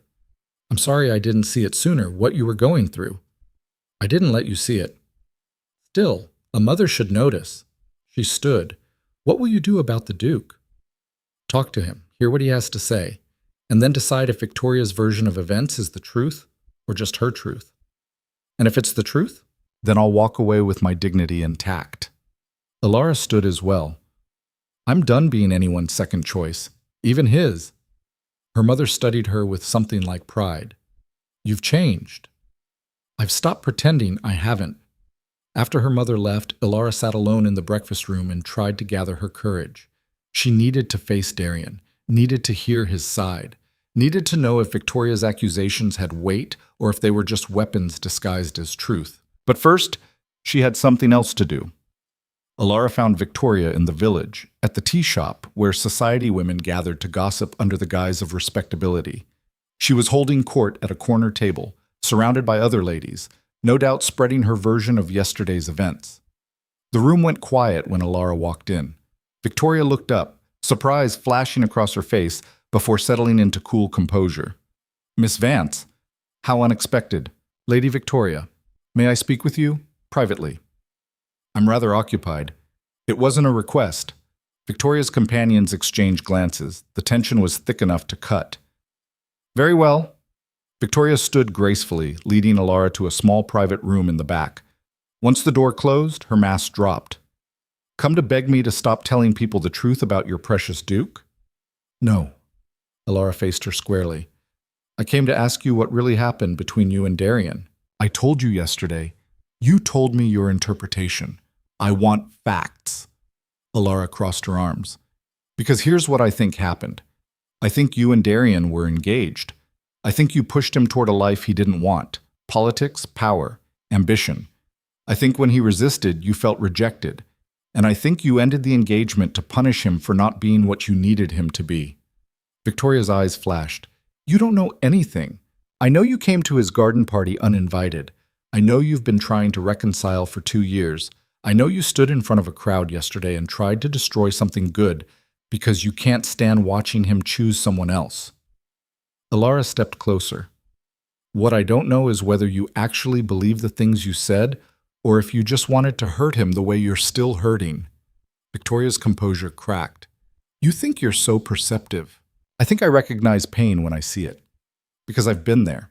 Watching someone I loved choose my sister. Feeling like I wasn't enough. Wondering what was wrong with me. Elara's voice softened. But here's the difference between us, Victoria. I stopped trying to make someone love me who clearly couldn't. You're still fighting a war that ended years ago. He gave up on us. Did he? Or did you make it impossible for him to be himself and then blame him when he chose honesty over performance? Victoria's hands were shaking. I loved him. I believe you. But love isn't supposed to require someone to become less of themselves. And from what I've seen, that's exactly what you are asking. Elara paused. Did Darian get bored with you? Or did you get so focused on molding him into what you wanted that there was no room left for who he actually was? Tears spilled down Victoria's cheeks. I just wanted him to try, to fight for us. But did you fight for him? The real him? Or just the version you needed him to be? The question hung in the air between them. Victoria sank into a chair, covering her face with her hands. I don't know anymore. I've told the story so many times, made him the villain so many times, that I can't remember what's true and what's just easier to believe. Elara sat down across from her. Then let me tell you what I've learned. Darien Wolf is honest to a fault. He's direct. He doesn't perform or pretend. And if he pulled away from you, it was probably because you were asking him to be someone he's not. She leaned forward. That doesn't make you a bad person. It makes you incompatible. But it doesn't give you the right to destroy something real out of spite. Victoria looked up, mascara streaking her face. You really care about him. I'm trying to. But I can't do that while you're poisoning everyone against us. Why should I stop? Because you're better than this. Elara said it simply. You're beautiful and intelligent and influential. You could have any man you wanted if you stopped obsessing over the one who wasn't right for you. But instead you're here, trying to ruin his happiness because you can't stand that he found it without you. Victoria was quiet for a long time. When she finally spoke, her voice was small. What if I can't stop? What if I'm so angry that I don't know how to let go? Then you get help. You talk to someone. You find a way to heal that doesn't involve hurting other people. Elara stood. But you stop spreading lies about Darien and me. You stop trying to make us pay for your pain, and you start figuring out who you are without him. And if I don't, then I'll make sure everyone knows the truth. Not my version, not your version, the actual truth. Elara's voice was steel. I've spent too long being quiet while people walked over me. I'm not doing it anymore, not for you, not for anyone. She turned toward the door. Miss Vance? Victoria's voice stopped her. Elara looked back. For what it's worth, Victoria's expression was complicated. I hope you're right about him. I hope he's different with you than he was with me, because you're right about one thing. I did try to change him, and he deserves better than that. It wasn't an apology, but it was something. Elara nodded once and left. She found Darien exactly where she expected him to be, at his cottage in the woods, sitting on the front steps like he'd been waiting for her. He stood when he saw her approaching, hope and fear warring across his face. You came, he said. I said I needed time to think. I've thought. Elara stopped a few feet away. Now I need you to tell me the truth about Victoria. Everything. No protecting my feelings or glossing over the hard parts, just the truth. Darien nodded slowly. All right, but not out here. Come inside. They sat by the fireplace. The same place they'd sat just days ago when everything felt possible. Now the space felt charged with uncertainty. Victoria and I were engaged 4 years ago, Darien began. It started well. She was charming, intelligent, ambitious. My mother loved her. Society approved. It seemed perfect. He stared into the fire. But about 6 months in, things started changing. She wanted me more involved in politics, wanted me to leverage my connections, pursue appointments, build influence. When I said I wasn't interested, she thought I was being modest, that I just needed encouragement. But you weren't being modest. No, I genuinely didn't want that life. I wanted to manage my estates well, take care of my tenants, maybe do some good locally. But Victoria saw that as wasting potential. His jaw tightened. She started making plans without asking me, accepting invitations to political events on my behalf, telling people I was considering running for parliament. And when I'd object, she'd act like I was being unreasonable, like ambition was the only acceptable path. What did you do? I tried to explain, tried to make her understand that her vision for our life wasn't mine. But she kept pushing, kept insisting that I'd change my mind once we were married, that I'd see how much better life could be with her guiding my decisions. He looked at Elara. So I started pulling away, not intentionally, not to hurt her, but because every conversation became a battle over who I was supposed to be. And she noticed, started accusing me of not loving her enough, not trying hard enough, not caring about our future. His voice dropped. And maybe she was right. Maybe I didn't fight hard enough to make her understand. Maybe I should have ended it cleanly instead of just retreating. What happened at the end? She gave me an ultimatum. Either commit to the life she wanted or admit I didn't love her. So I told her the truth, that I loved her but I couldn't be what she needed me to be, that we wanted fundamentally different things. He closed his eyes.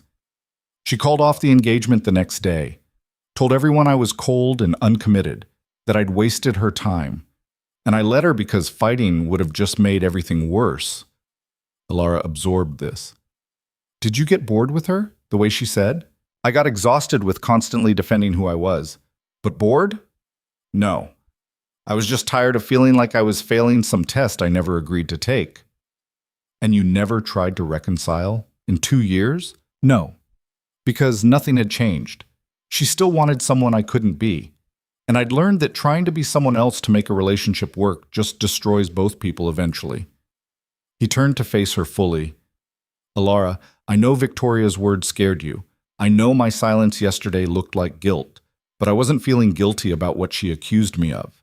I was feeling guilty that I didn't end things sooner, that I let it drag on until she felt rejected enough to rewrite our entire history. Why didn't you say that yesterday, in front of everyone? Because I was trying to protect her. Even after everything, I didn't want to humiliate her publicly. His expression was pained. But I should have protected you instead. Should have made it clear that her version of events was incomplete. I'm sorry. Elara stood, moving to the window. Outside, the forest was peaceful, indifferent to human drama. Victoria came to see me today, she said. Darian went very still. She did? I told her she needed to stop spreading lies, that she was destroying something good because she couldn't let go of something that was over. Elara turned to face him, and she admitted, not in so many words, that maybe I was right, that maybe she'd been trying to change you and blamed you when it didn't work. She said that? More or less. Elara crossed back to him. Here's what I need to know, Darian, and I need you to be completely honest. Are you with me because you see something real, or are you with me because I'm easier than Victoria was? Because I'm quiet and agreeable, and I won't push you toward things you don't want. The question seemed to hit him physically. Do you really think that? I think I've been someone's convenient choice before. I can't do it again. Darian stood, closing the distance between them.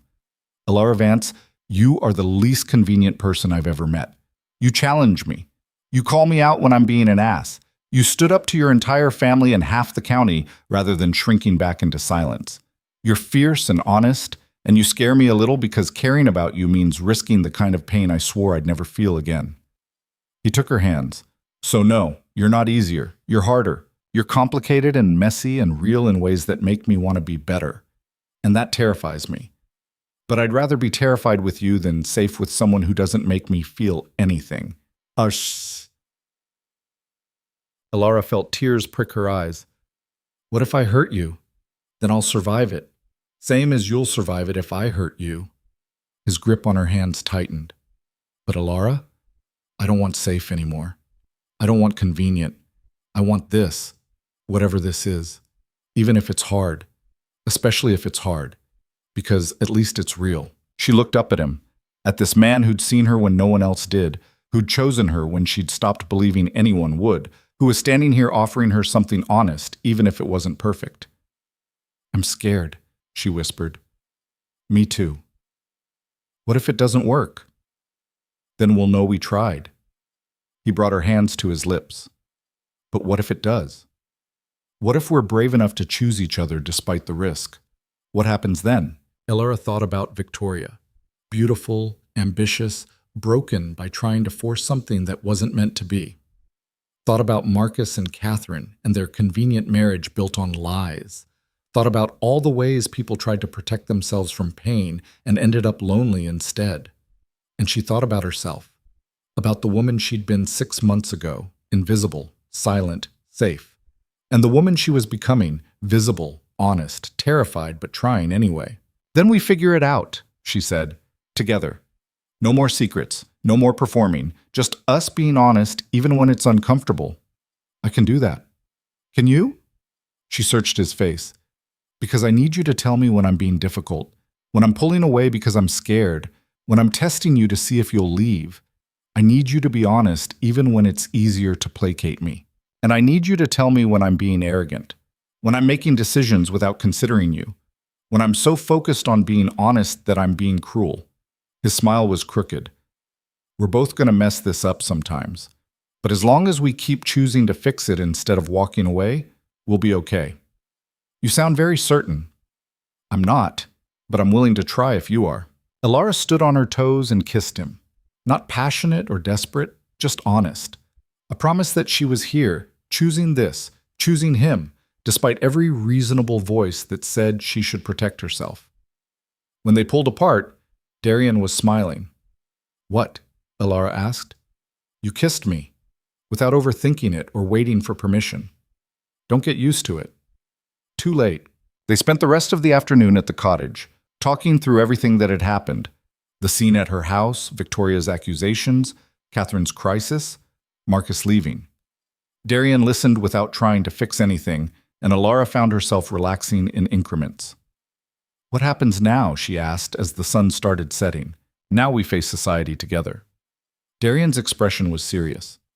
"There's going to be talk. Probably for weeks. People will question your motives. They'll say I'm making a mistake. They'll compare you to Victoria and Catherine and every other woman they think I should have chosen instead." Sounds delightful.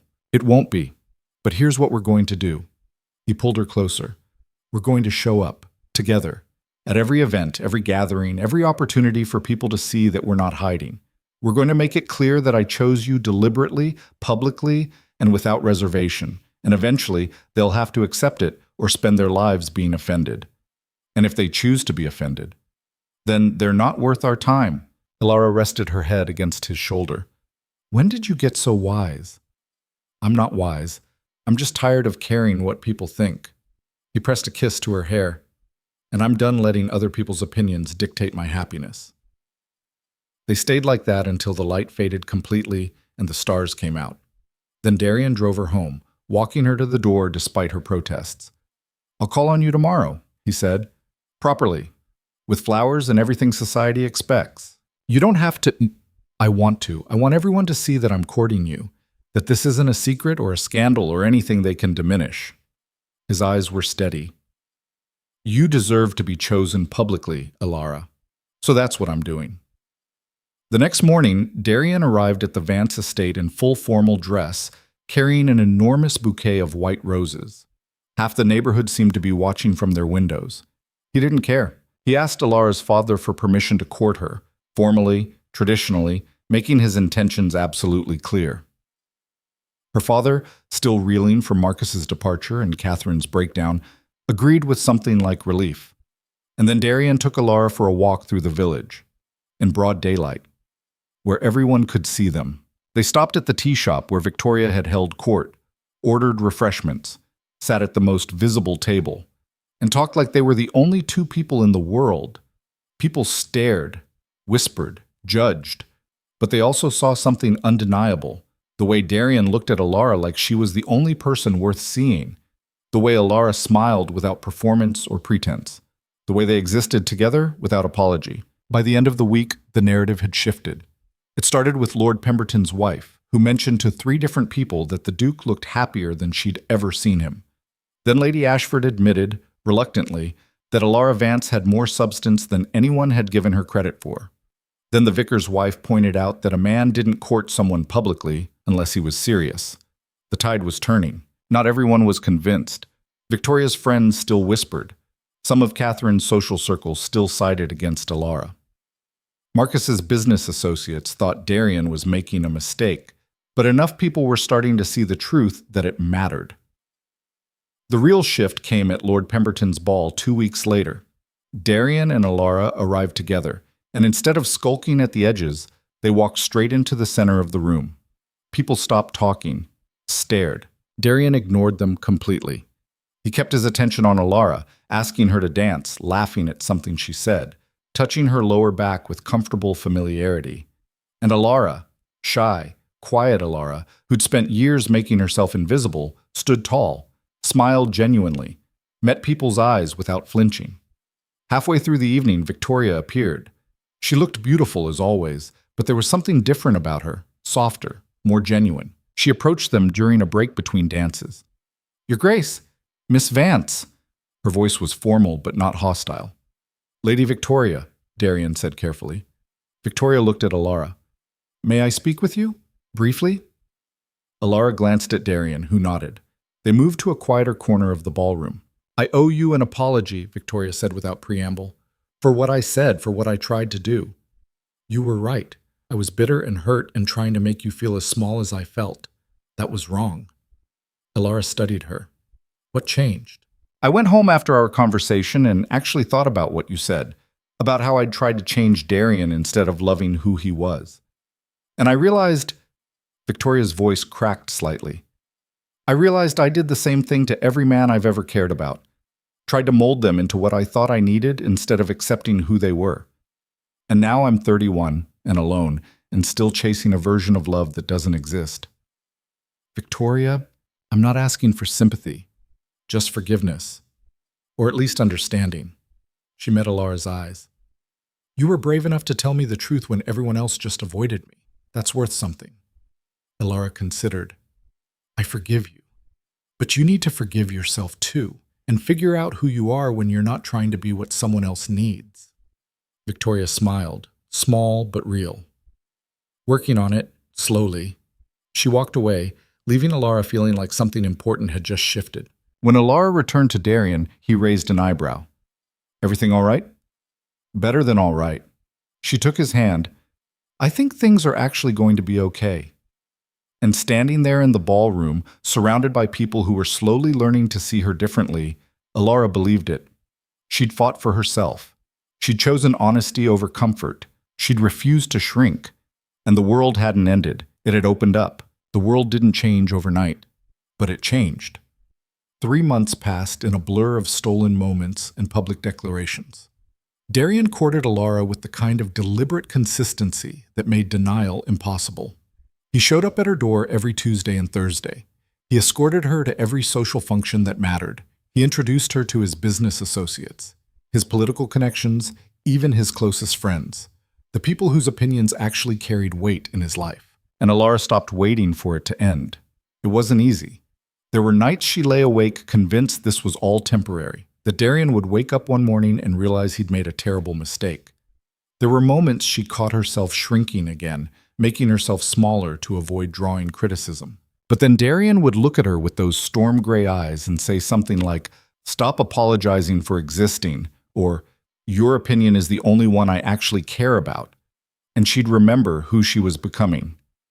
Catherine's marriage officially ended on a cold morning in November. Marcus signed the papers without contest and moved to London permanently. Catherine cried for 3 days straight, then emerged from her room looking hollowed out but oddly relieved. "I'm selling the house," she told Elara over tea, "the one Marcus bought for us. I can't live there anymore." "Where will you go?" "I don't know yet." Catherine's smile was thin. "Maybe somewhere no one knows me. Somewhere I can figure out who I am when I'm not performing for an audience." "That sounds terrifying." "It is." Catherine looked at her sister. "But you did it, and you survived." "I had help." "So will I. Eventually." Catherine set down her cup. "Elara, I need to say something, and I need you to let me finish before you respond." Elara nodded. "I was cruel to you. For years. I diminished you and dismissed you, and treated you like you were less important because I was so focused on being more." Catherine's voice cracked. "I knew about Marcus, not the details, but I knew something had been there. And I married him anyway because I wanted to win. I wanted to prove I was the better sister." Tears spilled down her cheeks. "I'm so sorry, for all of it. You deserved better, from him, from me, from everyone." Elara felt her own throat tighten. "I forgive you." "Just like that?" "Just like that." Elara reached across the table. "Because holding on to anger takes more energy than I have left. And because you're my sister. Even when we're terrible to each other, you're still my sister." Catherine gripped her hand like a lifeline. "I don't know how to fix this." "Fix us. We don't fix it all at once. We just start being honest. Stop performing. Stop competing. And see what's left when we're both just being ourselves." "What if there's nothing left?" "Then we'll know." "But I don't think that's true." Elara squeezed her hand. "I think we spent so long trying to be what everyone expected that we forgot how to be siblings. But we can learn again, if we want to." "I want to." "Then we'll figure it out." They sat in silence for a while, still holding hands, both crying quietly. It wasn't forgiveness that fixed everything. It was just a beginning. But beginnings mattered. The real test came in December. Darian's mother requested a formal meeting. Not at Ashton Hall, but at her private residence in the city. A clear power play that made Elara's stomach twist with anxiety. "She's going to hate me," Elara said the night before, pacing Darian's cottage while he watched from the sofa. "She's going to be difficult. That's different from hate. Your mother wanted you to marry Victoria. Beautiful, ambitious, connected Victoria.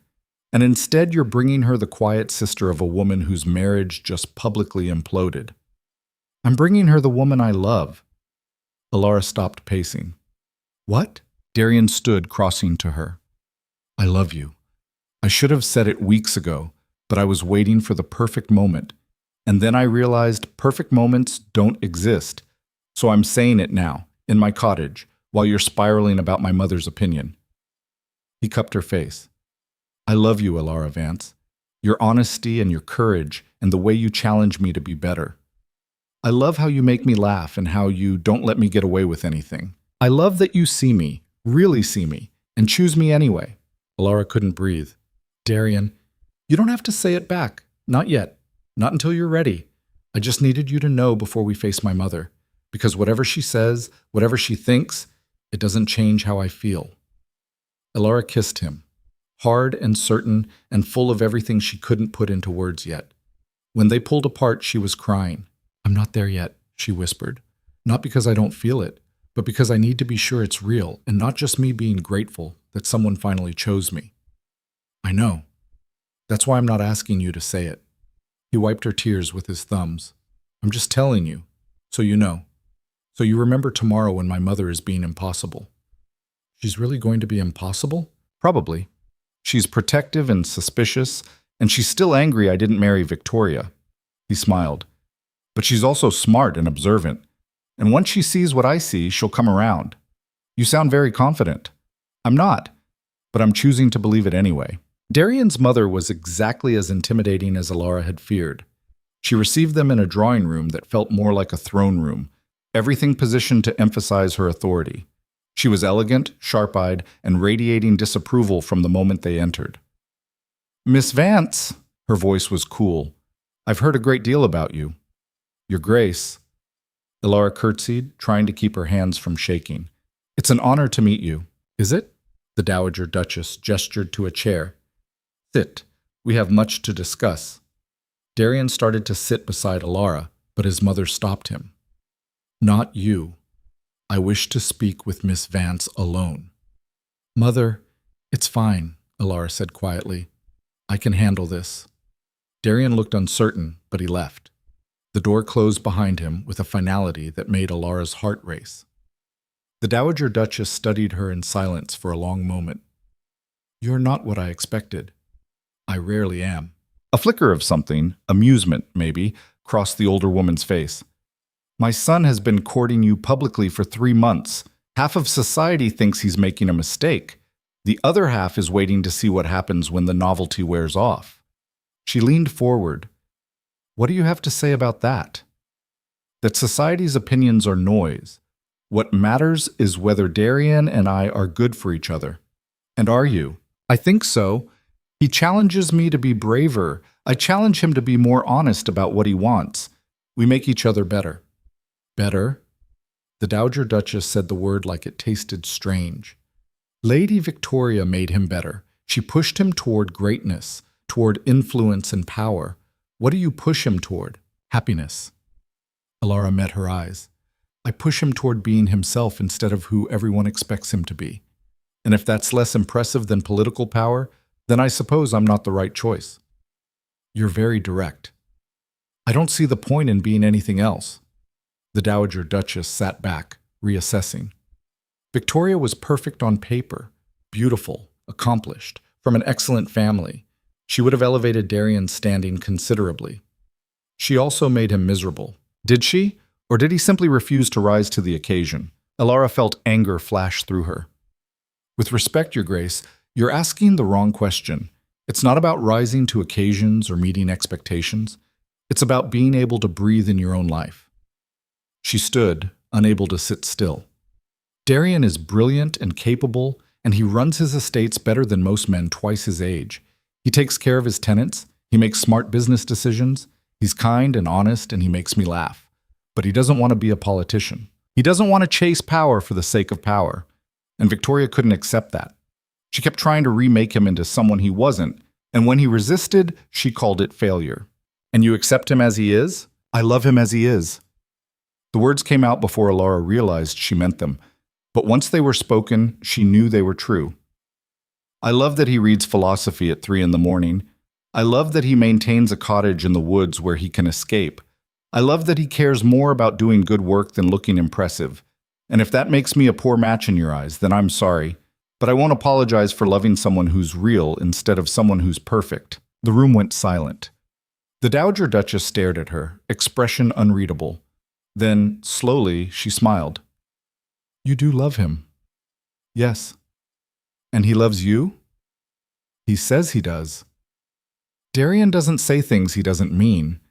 The older woman stood, crossing to a cabinet and pouring 2 glasses of sherry. She handed one to Elara.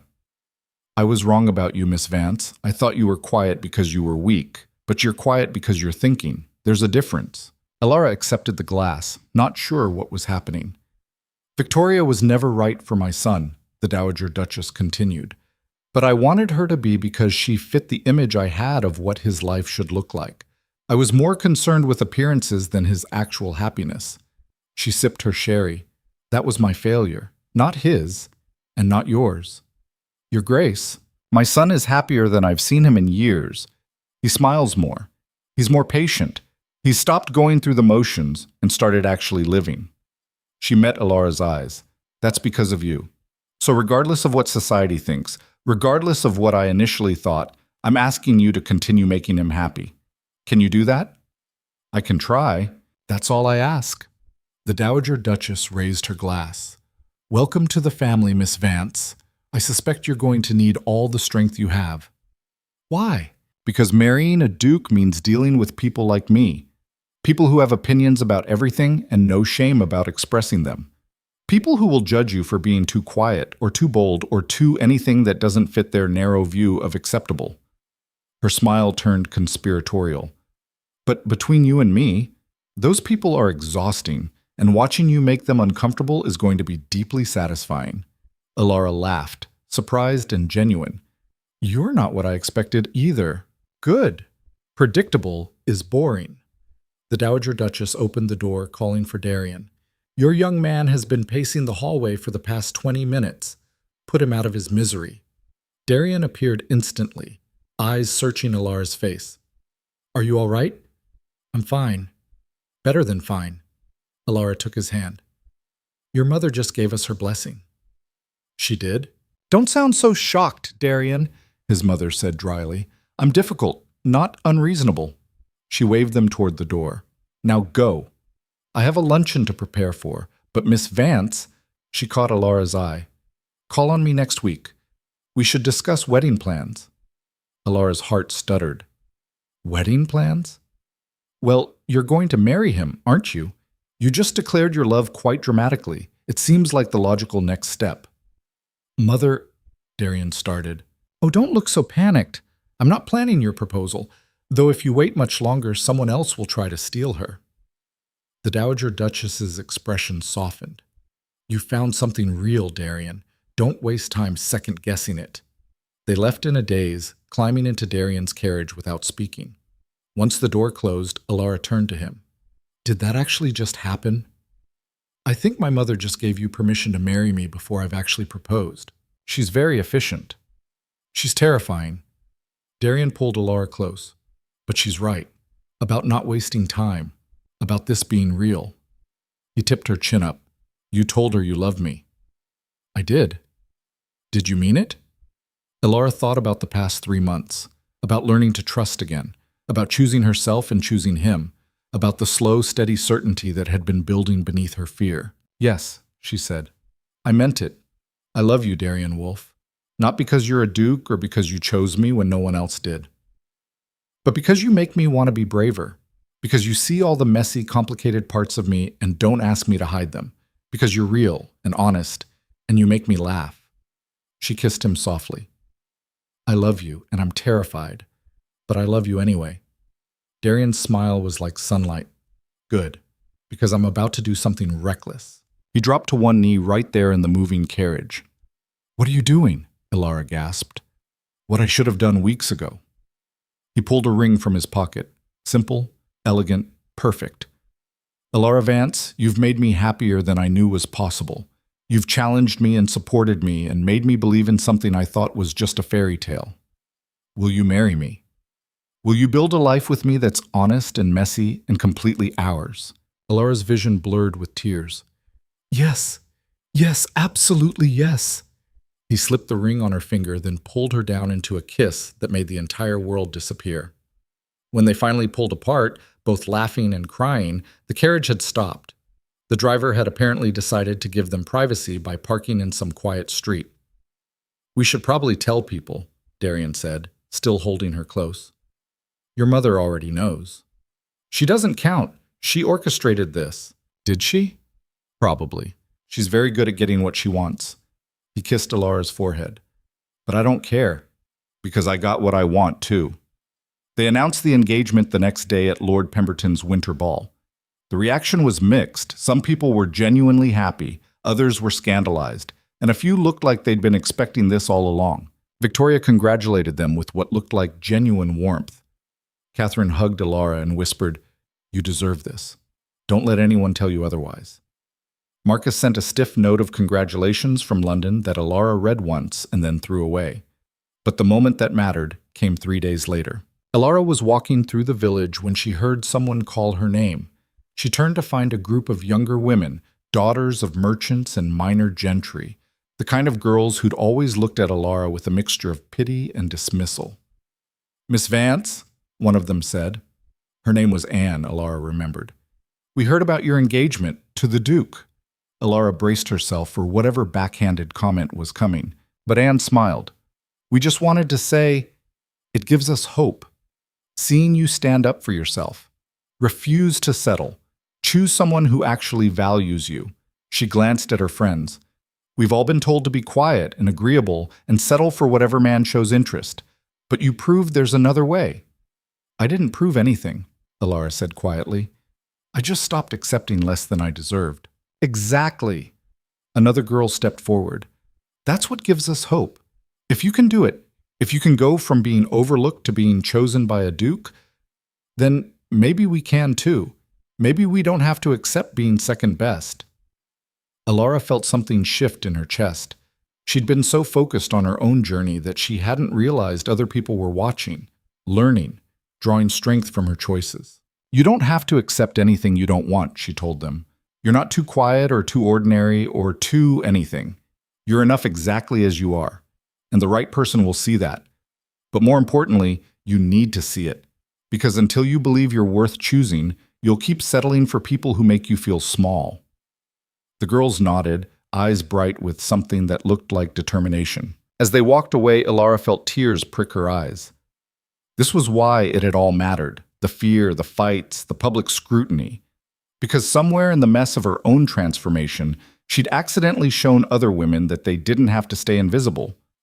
That night, she told Darian about the encounter. "You're changing things," he said, holding her in the cottage garden while stars wheeled overhead. "One honest conversation at a time." "I'm just being myself. That's the point. You're showing people that being yourself is enough. That you don't have to perform or pretend or make yourself smaller to earn love." He kissed her temple. "You're kind of remarkable, Elara Vance. Future Duchess Vance. Future Duchess Wolf, actually. That's going to take some getting used to. You have time." He pulled her closer. "A lifetime, if I have anything to say about it." The wedding took place in early spring, in a small church surrounded by wildflowers and old trees. Elara wore ivory silk that made her feel like herself, instead of like she was playing a role. Catherine stood beside her as her only attendant, both of them crying through the entire ceremony. Darian looked at her like she was the only person in the world. When the vicar asked if she took Darian as her husband, Elara didn't hesitate. "I do." And when Darian said the same words back to her, she believed them completely. The reception was small, just close friends and family held in the gardens of Ashton Hall. No performance, no pretense, just people who genuinely cared about them celebrating something real. Late in the evening, Elara found herself standing alone near the edge of the garden, watching the party continue without her. She was thinking about how far she'd come, about the woman who'd stood invisible at a ball 6 months ago, convinced she'd never matter to anyone. You look deep in thought. She turned to find Catherine approaching, slightly unsteady from champagne. Just reflecting, Elara said. On what? On how different everything is. How different I am. Catherine stood beside her, both of them looking out at the celebration. You know what the hardest part is? For me, I mean. What? Realizing that I had what you have now, Marcus's attention, society's approval, the perfect wedding, and it meant nothing. It was all performance, all facade. And you have something real, and everyone can see it. Catherine's voice cracked. I'm jealous, but I'm also happy for you. Both things can be true, right? Both things can be true, Elara agreed. She took her sister's hand. You'll find it too. The real thing. When you're ready. I don't know if I'll ever be ready. You will, because you're braver than you think. You just spent years being someone you weren't. Now you get to figure out who you actually are. And that person? She's going to be someone worth knowing. Catherine leaned her head on Elara's shoulder. When did you get so wise? When I stopped being so scared. They stood like that for a while, sisters who'd hurt each other and forgiven each other and were slowly learning to love each other again. It wasn't perfect, but it was real. Eventually, Darian found them. He wrapped his arms around Elara from behind, and she leaned into him without thinking. The guests are asking for the bride, he murmured. Let them wait. Feeling rebellious? Feeling content. She turned in his arms. This is enough. Right here. This moment. It's enough. More than enough. He kissed her softly. Ready to face them? With you? Always. They walked back to the party together, hand in hand, and Elara felt something settle deep in her bones. This was her life now. Not the life everyone expected her to have. Not the life she'd thought she wanted when she was younger, but the life she'd built by being brave enough to choose herself. The party continued late into the night. Music played, people danced, laughter echoed across the gardens. And at the center of it all, Elara Wolf, formerly Vance, formerly invisible, formerly convinced she'd never matter, stood certain and seen and completely unshaken. Months later, she and Darian were in the cottage, reading by the fire while rain drummed on the roof. He was working through some philosophical text. She was rereading a novel she'd loved as a girl. Do you ever regret it? Darian asked suddenly. Elara looked up. Regret what? This. Us. Choosing me over the quiet life you could have had. She set down her book. Not even for a second. Do you? Never. He pulled her into his lap. I just want to make sure you're happy, that this is what you wanted. This is exactly what I wanted. I just didn't know it until you showed me it was possible. She kissed him. I'm happy, Darian. Completely, impossibly happy. And that's terrifying and wonderful, and I wouldn't change a single thing. Good. Because I plan on making you even happier. How? By being honest with you, challenging you, choosing you, every single day for the rest of our lives. That's all I've ever wanted. Then that's what you'll have. Outside, the rain continued. Inside, the fire crackled. And two people who'd spent years being someone they weren't finally got to just be themselves. It wasn't a fairy tale ending. There would still be hard days, still be moments when old fears crept back in. Still be people who questioned their choices or tried to diminish what they'd built. But they'd face it together, with honesty and courage and the kind of love that came from being chosen, fully, fiercely, and without doubt. Years later, when people asked Elara how she'd gone from being overlooked to becoming a duchess, she'd smile and say something simple, something about timing or luck or being in the right place at the right moment. But the truth, the real truth she kept close to her heart, was simpler and harder and more powerful than any of those easy explanations. She'd stopped waiting to be chosen and started choosing herself. And everything else had followed from that one brave, terrifying, absolutely necessary choice. The woman no one saw had become impossible to ignore. Not because she'd changed who she was, but because she'd finally stopped pretending to be anyone else. And that made all the difference.